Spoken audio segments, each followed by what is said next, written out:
एक तो किसानों का इस देश में बुरा हाल है।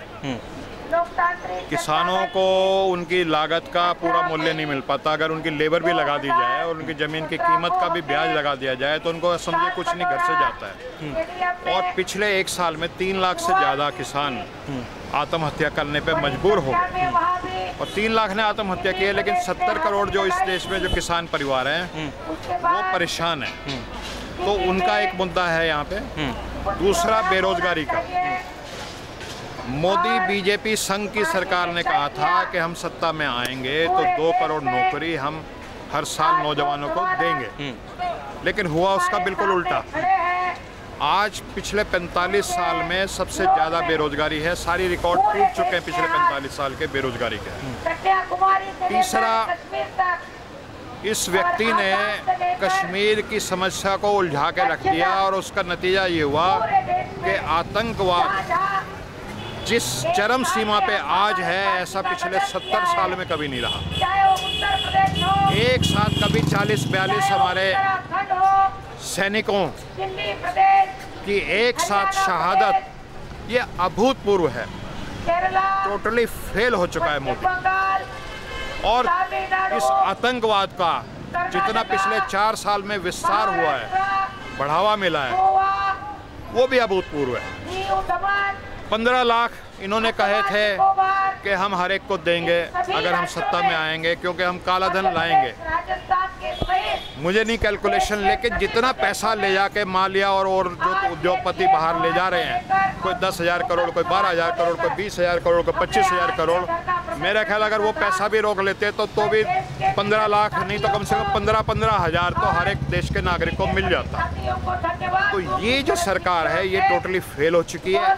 सर, ये जो अभी पाकिस्तान से हमारा मामला चल रहा है, क्या नहीं लगता सर राजनीति बीजेपी को राजनीति बनाने में लगी है? पाकिस्तान से मामला चल रहा है, फोटो लगा रहे हैं।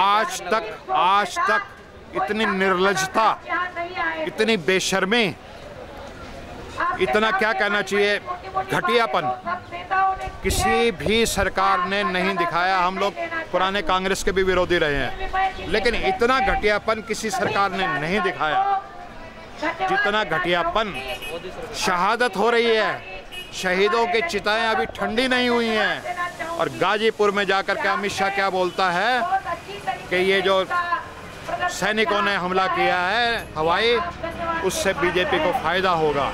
येडियुरप्पा जो इनका मुख्यमंत्री का कैंडिडेट था कर्नाटक में, उसने कल बयान दिया है कि ये जो हवाई हमला हुआ है, इस हवाई हमले की वजह से बीजेपी को कर्नाटक में 22 से ज़्यादा सीटें मिलेंगी। और अभी मैं यहाँ आने से पहले टेलीविज़न देख रहा था, नरेंद्र मोदी बड़ी बेशर्मी के साथ वीडियो कॉन्फ्रेंसिंग कर रहे थे, अपने कार्यकर्ताओं को कह रहे थे कि अपने आप अपने बूथ पे जा कर के वोट का जुगाड़ कीजिएगा। दूसरी तरफ जो हमारा दुश्मन है, उसका प्रधानमंत्री जो है 24 में से 22 घंटे वो ये सोच रहा है कि मैं कैसे अपने देश को बचाऊं।